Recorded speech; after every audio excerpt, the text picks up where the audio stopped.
விதைத்தவன் உறங்கலாம், ஒருபோதும் விதைகள் உறங்குவதில்லை. அப்படி நம்மாழ்வார் ஐயா விதைத்த விதைகளில் திரு சுந்தரராமன் ஐயா அவர்களும் ஒரு விதையே. 35 ஆண்டுகளாக ரசாயன உரங்களை மட்டுமே பயன்படுத்தி விவசாயம் செய்து வந்த இவர் ஒரு காலகட்டத்தில் மண் சீர்குலைவதையும் மண்ணிற்கு மேல் உள்ள மனிதர்கள் கொஞ்சம் கொஞ்சமாக அழிவை நோக்கி செல்வதையும் உற்று நோக்கிய ஐயா அவர்கள் கனத்த இதயத்தோடு இந்த மண்ணையும் மனிதர்களையும் மீட்டெடுக்க 20 ஆண்டுகளுக்கு மேல் ரசாயன உரங்களை தவிர்த்து இயற்கை விவசாயத்தை செய்து வருவதோடு நின்று விடாமல் இதுவரை 10,000க்கும் மேற்பட்ட விவசாயிகளை தனது தோட்டத்திற்கு அழைத்து கள பயிற்சிகளை வழங்கி வரும் இவரும் ஒரு வாழும் நம்மாழ்வாரே. 100 இளைஞர்களை தாருங்கள், இந்தியாவை மாற்றி காட்டுகிறேன் என்று சொன்னார் விவேகானந்தர். ஆனால் இன்று லட்சக்கணக்கான இளைஞர்கள் இருக்கிறோம். எங்களை வழிநடத்தி செல்வதற்கு ஒரு விவேகானந்தர் இல்லையே என்று நாம் வருத்தப்பட்டு கொண்டிருந்த வேளையில் இல்லை, இன்றும் இருக்கிறார் ஒரு விவேகானந்தர். இந்த விவேகானந்தர் தான் ஒவ்வொரு பல்கலைக்கழகங்களாக ஏறி அடுத்த தலைமுறையை இயற்கை விவசாயத்திற்கு மாற்ற முயற்சிக்கும் 82 வயது இளைஞர் திரு சுந்தரராமன் ஐயா அவர்களை அன்போடு மேடைக்கு அழைக்கிறோம். இந்த கருத்தரங்கிற்கு வருகை புரிந்திருக்கின்ற அனைத்து பெருமக்களும் எனது மனமார்ந்த பணிவான வணக்கங்களை தெரிவித்துக் கொள்கிறேன். அத்துடன் ஒரு விவசாயி தனது அனுபவங்களை பகிர்ந்து கொள்வதற்கு இந்த பண்ணாரியம்மன் சர்க்கரை ஆலை நிறுவனம், அந்த நிறுவனத்தில் உள்ள அனைவரும் எனக்கு இந்த வாய்ப்பை அளித்திருக்கிறார்கள். அவர்களுக்கும் எனது மனமார்ந்த நன்றியை தெரிவித்துக் கொள்கிறேன். இதை ஆரம்பிக்கிறதுக்கு முன்னால் என்கிட்ட ஒரு கெட்ட வழக்கம், அதை சொல்லித்தான் ஆகணும். நான் யார் எந்த குருமார்கள்ட்ட நான் எதை கற்றுக்கிட்டேன் அதை சொல்ல வேண்டிய கடமை எனக்கு இருக்குது. அதை முதல்ல சுருக்கமாக சொல்லிடுறேன். ஏற்கனவே அவர் பூச்சி செல்வம் ஐயா சொன்னபடி அதை சொல்ல வேண்டிய கடமை எனக்கு இருக்குது. இந்த மண்ணை பற்றி சொன்னார், மண்ணில் ஒரு இயக்கத்தை எல்லாம் பற்றி சொன்னார். மிக சிறப்பாக இருந்தது. ஏன்னா எனக்கு முன்னால் அவர் பேச விட்டதுனால அது எனக்கு ஒரு நல்ல ஒரு வாய்ப்பாக அமைஞ்சிருக்குது. ஆக அந்த மண்ணில் அந்த நுண்ணீர்களுடைய இயக்கம் அது என்ன தான் பண்ணுது, எது தான் பண்ணுங்கிறத வந்துங்க நம்மாழ்வாருடைய அண்ணார் பாலகிருஷ்ணன் இந்த உலகத்தில் யாருக்குமே தெரியாது. நம்மாழ்வாருடைய அண்ணார் பாலகிருஷ்ணன் ஐயாக்கிட்ட கற்றுக்கிட்டேன். அவர் என் தோட்டத்தை என்னோட இருந்து கற்றுக் கொடுத்தது. இந்த மாதிரி ஒரு நல்ல வாய்ப்பு எல்லாருக்கும் அமையாது. ஒரு குரு ஒரு சிஷ்யனை நோக்கி அவங்க கூட தங்கி அவனுக்கு தள்ளி கொடுக்கறதுக்கு நான் பெருமைப்படுகிறேன். அவருக்கு எனது மனமார்ந்த வணக்கங்களை தெரிவித்துக் கொள்கிறேன். அதற்கு அடுத்து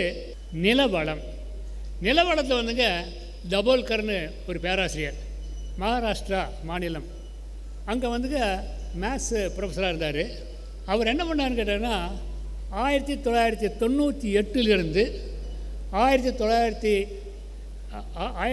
1948 முதல் 1998 முடிய 50 ஆண்டுகள் மகாராஷ்டிரா மாநிலத்தில் 500 விவசாயிகளை வச்சுட்டு அவர் இயற்கை விவசாயம் செய்கிறார்.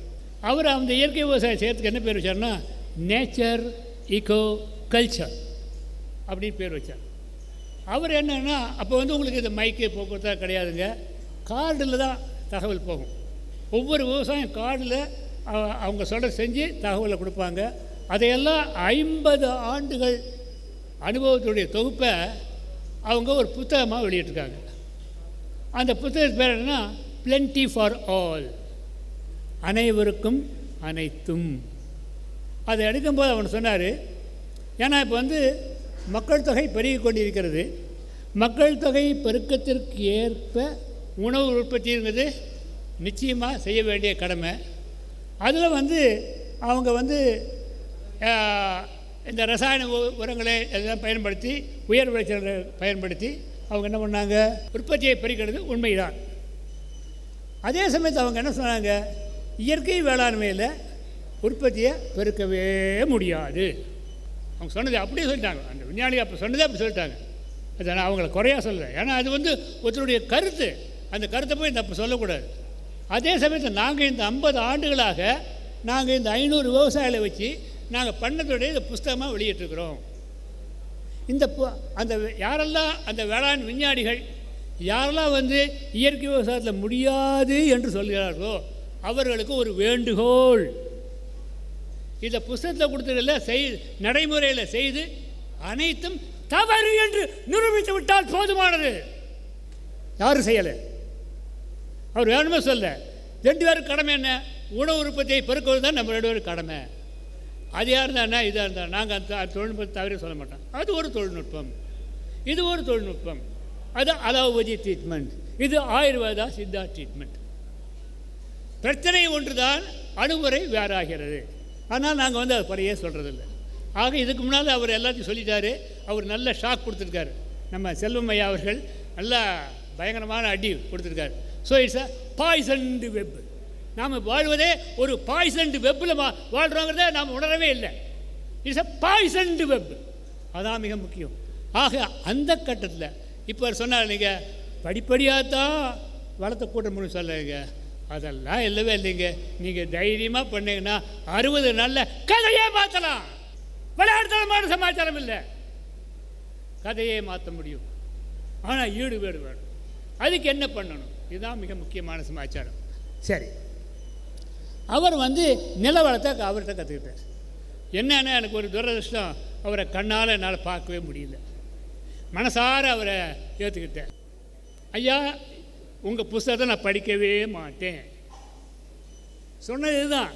உங்கள் புஸ்தகத்தை நான் படிக்கவே மாட்டேன், உங்கள் செயலெல்லாம் காது வழியாக கேட்டிருக்கிறேன், அதை நான் செய்கிறேன், அதுக்கு நீங்கள் என்னை கைட் பண்ணுங்கன்னு அவர் இது கைட் பண்ணியிருக்கிறார். பல விஷயங்களை உணர்ச்சி பூர்வமாக விவசாயத்தில் ஈடுபட்டு தெரிஞ்சுட்டு தான் இப்போ உங்களுக்கு சொல்ல போகிறேன்.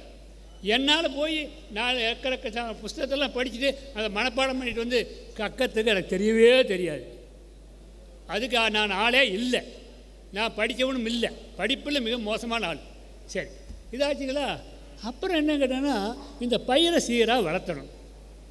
அது உயர் விளைச்சல் ரகங்களாக இருந்தாலும் சரி, நாங்கள் அதுக்கு புறப்படுகிறோம்.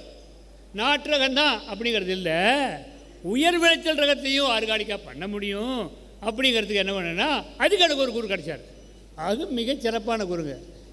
L Narayana Reddy, Doddaballapura, Bangalore rural district.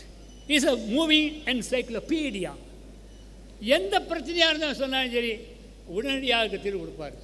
அது எனக்கு என்ன அதிர்ஷ்டம் கேட்டேன்னா, கிட்டத்தட்ட 6 ஆண்டுகள் மாதம் ஒரு முறை எனது பண்ணையில் விவசாயிகளுக்கு 2 நாள் பயிற்சி கொடுத்துருக்குறோம். அந்த 6 ஆண்டுகளும் பல விஷயங்களை கொட்டிட்டு போயிட்டார். ஆக அதனால தான் எனக்கு ஒரு தைரியம் வந்தது, ஓ இதை செய்ய முடியும் அப்படின்னு. ஆனால் நான் எதை செஞ்சாலும், நான் ரசாயன விவசாயத்திலேருந்து இயற்கை விவசாயத்துக்கு மாறும்போது அப்படியே விளைச்சல் குறையாமல் மாறினேன். இது பெருமைக்காக சொல்ல, மாற முடியும். ஆனால் வில் பவர் வேணும், எண்ணி துணிய கருமம். அதான் மிக முக்கியமான சமாச்சாரம். அதில் இன்னொரு சமாச்சாரம் எப்போ சொல்லிடுறேன், இளம் என்று அசையிருப்பாரை காணின் நிலம் என்னும் நல்லால் நகும். இயற்கை விவசாயம் செய்வதில் முடியுமா என்று அசையிருப்பார் சந்தேகிப்பாரை பார்த்து நிலம் என்னும் நல்லாள் நகுகிறாள். இவ்வளோதான் விஷயம்.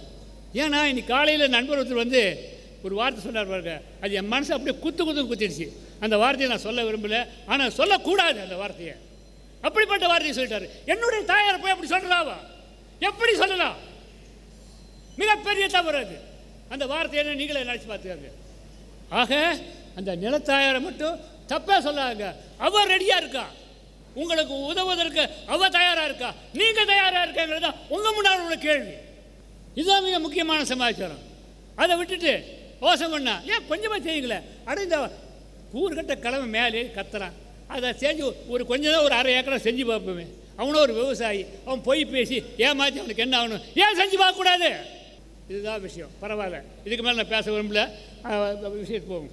ஆக அதில் ரசாயன விவசாயமாக இருந்தாலும் சரி, இயற்கை விவசாயம் இருந்தாலும் 3 முக்கியமான செயல்கள். மண் வளம் பெருக்க வேணும், சீரான பயிர் வளர்ச்சிக்கு என்னென்ன திட்டமிடணும், பூச்சி மற்றும் நாய் தூக்குதலில் எப்படி காப்பாற்றுறது. ஏன்னா நான் ஏற்கனவே சொல்லிட்டேன், நாட்டு ரகத்துக்கும் சொல்லித்தரேன்ட்டேன், ஹைப்ரிட் ரகம்னு சொல்லியாச்சு. ஏன்னா இயற்கை விவசாயத்தில் சர்டிஃபிகேஷனில் ஹைப்ரிட் ரகங்களை ஒட்டு ரகங்களை உருவாக்குறதுக்கு அனுமதி உண்டு. அவன் மரபணு மாற்றம் பண்ணுறது அனுமதி கிடையாது. ஆக ஒட்டு ரகங்களை அனுமதி உண்டு. அந்த அடிப்படையில் தான் நாங்கள் சொல்கிறேன். நெக்ஸ்ட், இப்போ நம்ம தபோல்கர் வந்துட்டாருங்க. என்னுடைய குரலில் தபோல்கர் பேச போகிறாரு. நல்லா புரிஞ்சுங்க. இப்போ பேச போகிறது போகிற சுந்தரராமனுடைய குரலில் தபோல்கர் பேச போகிறார். என்ன சொல்கிறாருன்னா, எல்லா பேரூட்டம் நுண்ணூட்டம் தான் இயற்கையாக உருவாக்க முடியுமா? இதான் முதல்ல பிரச்சனை. ஏன்னா காத்தால் என்ன சொன்னார் அவர்? 16 வகையான சத்துக்கள்னு சொன்னார். அந்த 16 வகையான சத்துக்களை இயற்கையாக உருவாக்க முடியுமா? இதுதான் நம்ம முன்னாடி கேள்வி. சரியா புரிஞ்சுங்களா? நெக்ஸ்ட், அப்போ என்ன பண்ணணும்? நீங்கள் எந்த நிலத்தை நீங்கள் செழுமையாக்கணும்னு நினைக்கிறீங்களோ அதுக்கு என்னென்ன பண்ணணும்? இதான் அடுத்தது. அதுக்கு நீர் வசதி இருக்கணும். மானாவாரி நிலத்தை இப்போ சொல்ல நீர் வசதி இருக்கிற நிலமாக இருக்கணும். அதுக்கு நீங்கள் உங்கள் கிட்ட என்ன இருக்குது? தொழு உரம் இருக்குதா? தொழு உரம் போடலாம், கோழி எரு போடலாம், ஆட்டு எரு போடலாம், அதில் மண்புழு கழிவு இருந்தால் போடலாம். அதை கடைசி உழவில் பயன்படுத்தணும். அதுக்கடுத்து என்ன சொல்கிறாருன்னா, பல வகை விதைகள் விதைத்தல் அப்படின்னு ஒன்று சொல்கிறார். இந்த பல வகை விதைத்தல் என்னென்னா, தானியத்தை 4 வகை, பயிர் வகைகளில் 4 வகை, எண்ணெய் வித்துக்களில் 4 வகை, தழைத்தத்து கொடுக்கும் உரங்களில் 4 வகை, மணப்பொருட்களில் 4 வகை. ஆக இந்த 5 தலைப்புகளிலும் 4 வகை மேலே 20 வகையான விதைகளை தேர்ந்தெடுக்க சொல்கிறார். ஒரு ஏக்கருக்கு 20 கிலோ. அதை போட்டு மடித்து விட சொல்கிறார். இப்போ நாங்கள் என்ன பண்ணுறோம் கேட்டோங்கன்னா, இது அத்தனை வகையும் நடைமுறையில் சாத்தியமில்லை. அப்போ நாங்கள் விவசாயங்கிற முறையில் என்ன பண்ணிருக்கோன்னா, அதை எளிமைப்படுத்தியிருக்கிறோம். ஏன் எப்படி எளிமைப்படுத்தியிருக்கோன்னா, எந்த ஒரு நிலமாக இருந்தாலும் விதையை விதைச்சா முதல்ல யார் முன்னுக்கு வருவாங்க? களைச்செடி தான் வரப்பாக்கும். இப்போ நம்ம களைச்செடிக்கு மீற வரணும். அப்போ என்னென்னா, அந்த 45லேருந்து 60 நாள் நாங்கள் வளர்த்துறோம். 10 வகையான விதையை பயன்படுத்துகிறோம். 10 வகையான விதைனா கம்பு, சோளம், ராகி, மக்காச்சோளம் தானியத்தில். அப்புறம் பயிர் வகைகளில் கொள்ளு, தட்டைப்பயிறு, எண்ணெய் வித்துக்களில் ஆமணக்கு, எள், அப்புறம் மணப்பயிர்களில் கடுகு, அடுத்து தழைச்சத்து கொடுக்கறதுல சணப்பு, தக்கப்பூண்டு. இதையெல்லாம் என்ன பண்ணுறோன்னா, ஒரு ஏக்கருக்கு 30 கிலோ தேர்ந்தெடுக்கிறோம். இது எதுக்கே தேர்ந்தெடுக்கணும்னா, இது எல்லாமே பார்த்தீங்கன்னா அந்த 45லேருந்து 60 நாளில் வேகமாக உயரமாக வளரக்கூடியது. இதுதான் மிக முக்கியமான சமாச்சாரம். இதை நல்லா புரிஞ்சுக்கணும். 2வது, களையும் கட்டுப்படுத்தி மேலே வரணும். ஆக 2 வேலை நடக்கணும். களையன்னா கட்டுப்படுத்தி இது வேகமாக வளரணும். அப்போ தான் என்ன பண்ணோன்னா, விதை அளவு அதிகப்படுத்துகிறோம். எவ்வளோ அளவுக்கு அதிகமாக நெருக்கமாக போடுறீங்களோ அந்த அளவு களைகளை கட்டுப்படுத்தி மேலே வந்துடுது. இதில் ஒரு விசேஷம் என்ன கேட்டேன்னா, 30 நாளைக்கு அப்புறம் ஒரு மழை உங்களுக்கு கிடச்சிருச்சுன்னா அது என்ன உயரம் இருக்குதோ அடுத்த 8 நாளில் 2 மடங்கு உயரம் வருதுங்க. நம்ப முடியாதவங்களால 1.5 அடி இருந்தால் 3 அடி அடுத்த 8வது நாளில் வந்துடுது. ஆக எந்த அளவுக்கு அதை உயரமாக வளர்த்துகிறீர்களோ அந்த அளவுக்கு அதை ரோட்டவேட்டர் போட்டு மடிச்சு விடுது. ஆக அதை ஒரு 45லேருந்து 50 நாளில் நீங்கள் மடித்து விடும்போது ஒரு ஏக்கருக்கு 10 டன்லேருந்து 20 டன்னு இந்த தாவர கழிவை உள்ள கொண்டு போய் சேர்த்துறீங்க. ஆக தாவர கழிவை சேர்த்துவது மிக முக்கியம். ஏன்னா இன்றைக்கி காத்தாலே சொன்னார் செல்வம் சார், பூமி மூச்சு விடுது, பூமி நடக்குது எல்லாம் சொன்னார். அதுக்கு ஆதாரம் பயோமாஸ் அடிஷன் ரொம்ப முக்கியம். அதுக்கு ஆங்கிலத்தை ஆர்கானிக் மேட்டர்னு சொல்லுவாங்க. அதுக்கு தமிழில் அங்கக பொருட்கள் எந்த அளவுக்கு இருக்குதோ அந்த அளவுக்கு அந்த நிலம் பொலபொலப்பாக இருக்கும். அதான் அவர் சொன்னார், physical condition of the soil, chemical condition of the soil, biological activity சொன்னார். ஆனால் இயற்கை விவசாயம் நம்ம சொன்னால் physical condition, biological activity and chemical அப்படின்னு நாங்கள் சொல்லுவோம். ஆக அதுக்கு அது வேணும்னா முதல்ல அந்த மண்ணை பொலபொலப்பாக்குவது மிக மிக முக்கியமான அம்சம். நெக்ஸ்ட் என்ன பண்ணுறோம்? இந்த 30-35 நாள் ஆச்சுன்னா ஒரு அடி வளர்ந்துடும். ஒரு அடி வளர போது என்ன கேட்டேன்னா, நீங்கள் 30 கிலோ விதையை விதைக்கிறதுனால நெருக்கமாக இருக்கும் வேர்மண்டலம். வேர்மண்டலம் எவ்வளோ தூரம் நெருக்கமாக இருக்கோ அந்த அளவுக்கு பூமி இறக்கமாக இருக்கும். அது அடுத்த கான்செப்ட். அது இன்னொன்று சொல்கிறீங்க. அப்போ என்னென்னா, அப்போ என்ன பண்ண கேட்டோன்னா, நாங்கள் அது இன்னும் வேகமாக வளர்கிறதுக்கு நாங்கள் என்ன பண்ணுறோன்னா, எங்ககிட்ட தொல்லுயிர் கரைசல், பஞ்சகவ்யா, அமுத கரைசல், மோர் கரைசல், அப்புறம் மாட்டு மூத்திரம் இதெல்லாம் ஒரு 200 லிட்டர் பேரலில் போட்டு ட்ரிப்பில் கொடுத்துட்றோம். ஏன்னா கேட்டோன்னா, இப்போ நம்ம மண்ணில் நுண்ணுயிரோட இயக்கத்தை அதிகப்படுத்தணும். அப்போ இந்த மாட்டினுடைய தயாரிப்புகளில் தயாரிக்கிற எல்லாத்தையும் பல வகையான நுண்ணுயிர்கள் இருக்குது. அதோடு மட்டும் இல்லாமல் அந்த மாட்டு சாணியையும் மூத்தெழுத்தையும் அந்த பயிரை வேகமாக உயரமாக வளர்ப்பதற்கான நுண்ணுயிர்கள் மிக அதிகமாக அது ரெண்டு இருக்குது. சாணிலையும் மூத்திரத்தையும் இருக்குது. ஸோ அதெல்லாம் நீங்கள் விடுற பொழுது அது வேர்மண்டலத்துக்கு போய் தங்கி பல கோடியாக பெருகிறது. சும்மா 1 மணி நேரம் வர பல கோடி இது செகண்ட்ஸ் பெருகும் அது. ஆக அதுக்கு என்ன தேவை? மேலே வந்து நல்ல கூலிங் எஃபெக்ட் இருக்கணும். சூரிய ஒளி நேராக போய் பூமிக்குள்ளே படக்கூடாது. அப்படி இருந்ததுன்னா வெப்பம் வந்ததை இப்போ வந்து மேலே வந்து எவ்வளோ டிகிரி இருக்கோ பூமிக்குள்ளே 5லேருந்து 10 டிகிரி செல்சியஸ் கம்மியாக இருக்கும். அந்த கூலிங் இருந்த வரைக்கும் நுண்ணுயிரோடைய செயல்பாடு மிகச்சிறப்பாக இருக்கும். ஆக அதை வந்து உங்களுக்கு சௌரியம் 35 நாளையும் வளர்த்தலாம், 50லையும் மடித்து விழுகலாம், எல்லாம் உழறோம். இப்போ என்ன பண்ணுறோம் கேட்டோன்னா, நாங்கள் என்ன பயிர் சாகுபடி பண்ணாலும் அது முடியடிச்சுன்னா இந்த பல வகை விதைகள் விதைத்தல் அப்படிங்கிறத கண்டிப்பாக செய்யணும். சரி, இந்த பல வகை விதைகளை எப்படியா விதைக்கிறோம்? இந்த பல வகை விதைகளை வந்து நாங்கள் ஒவ்வொரு ஆண்டும் ஜனவரியிலேருந்து ஆகஸ்ட் வரைக்கும் தான் விதைப்போம். அந்த வெய்ய காலத்தை மழை இல்லாமல் இருக்கிற போது தான் இந்த பல வகை விதைகளை நல்லா வளரும். அப்போ விளைப்போம். மழை காலம் வந்துடுச்சு என்ன பண்ணுவோம்னா சினப்பு தக்கப்பூண்டு மட்டும் தான் விதைப்போம். குளிர்காலம் வந்துடுச்சு வச்சுக்க தக்கப்பூண்டை மட்டும்தான் விதைப்போம். இதெல்லாம் எங்களோட அனுபவம். ஸோ மழை காலத்தை கொண்டு இதெல்லாம் வயசு என்ன ஒரு மழை பெஞ்சா பூரா உட்காந்து போயிடும், களை வந்து ஏறிக்கும்.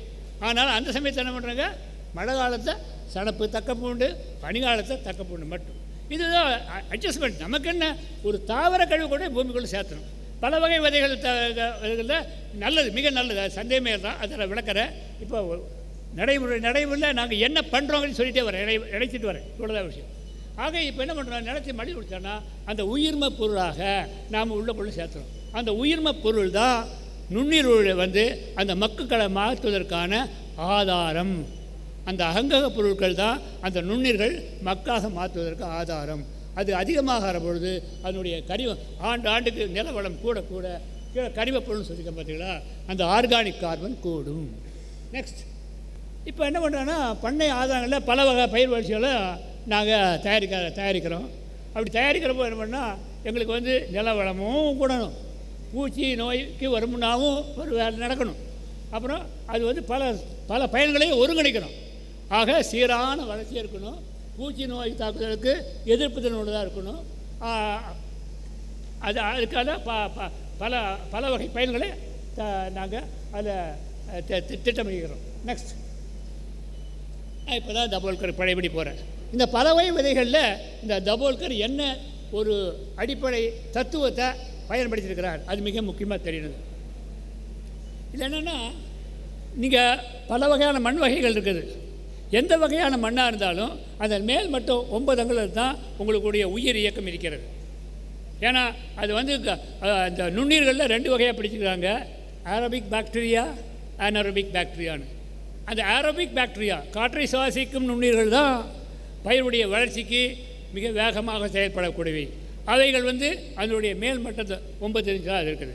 ஸோ அந்த 9 இன்ச்சுக்கு மண் எவ்வளோ தூரம் இலக்கமாக இருக்கிறதோ அந்த அளவுக்கு அந்த காற்று உட்செல்லும் தன்மையும் அதிகமாக இருக்கும்.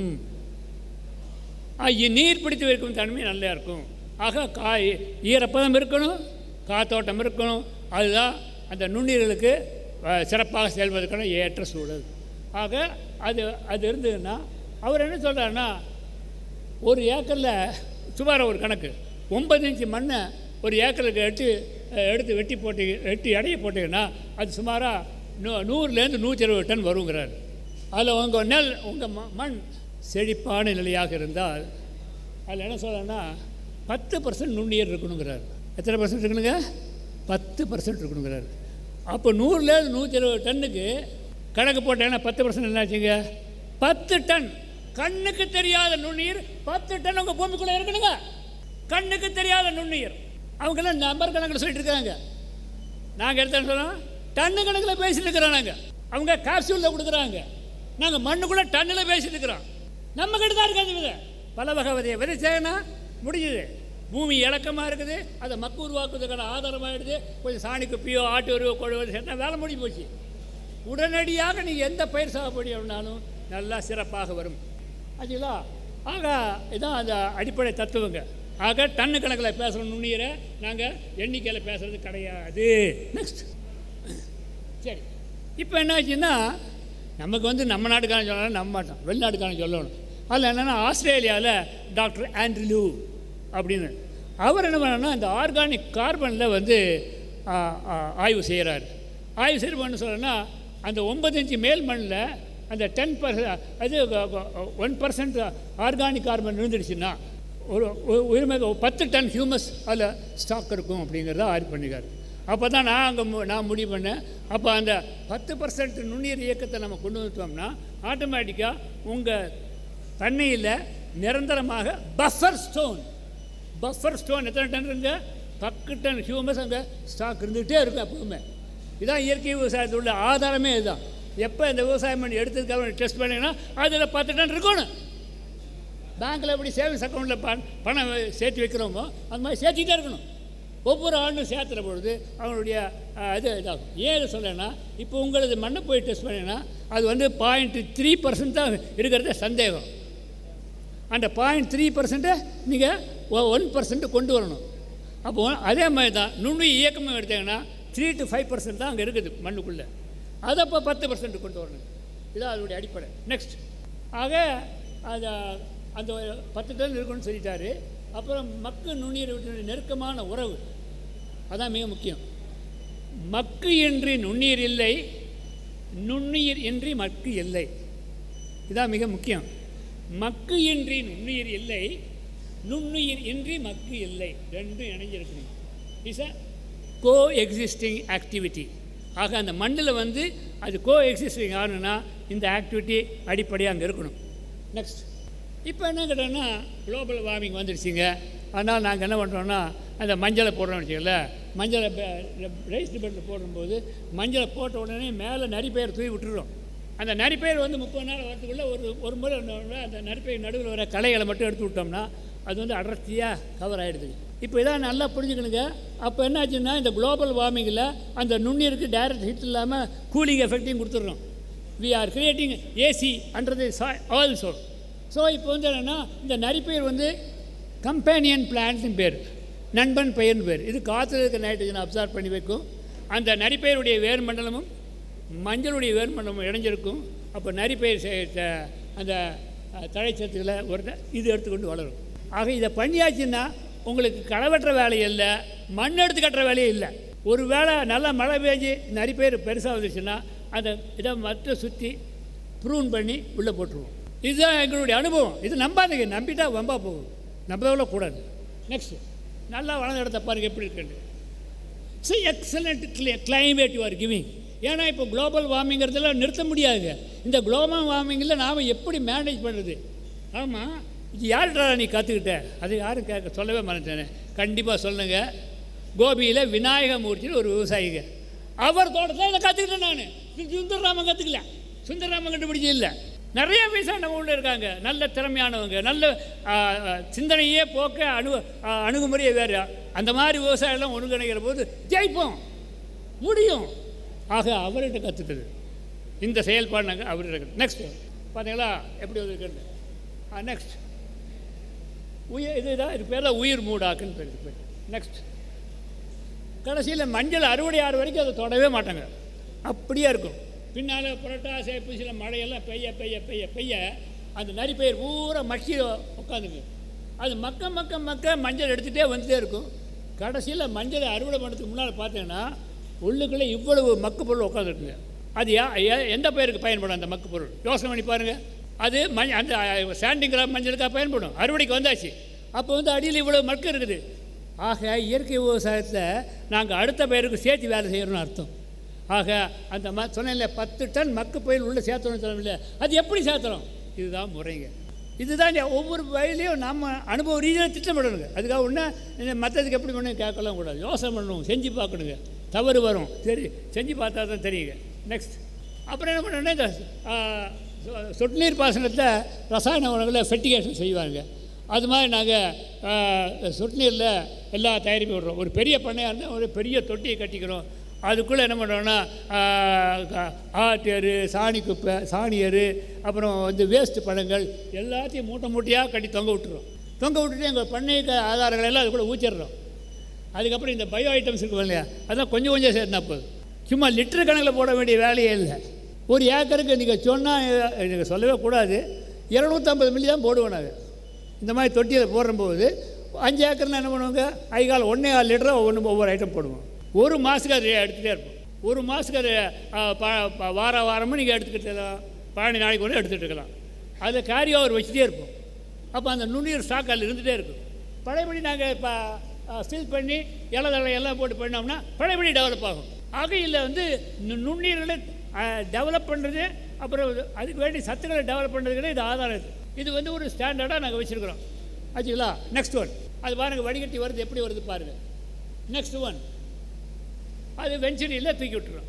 ஆக இதை ஆரம்பத்தில் என்ன பண்ண ஆரம்பிச்சிடுறோம், எல்லா பயோ ஐட்டமும் என்ன பண்ணுவோம் கேட்டோன்னா bio fertilisers, azospirillum, phosphobacteria, potash bacteria, bio fertiliser. அதில் நோய்களை கட்டுப்படுத்துவதற்கு pseudomonas, bacillus subtilis, trichoderma viride, harzianum, இந்த 4ஐயும் போட்ட எந்த வகையான நோயாக இருந்தாலும் கட்டுப்படும். எல்லா பயிருக்கும், காய்கறியாக இருந்தாலும் எல்லாரும் சரி. ரைட்.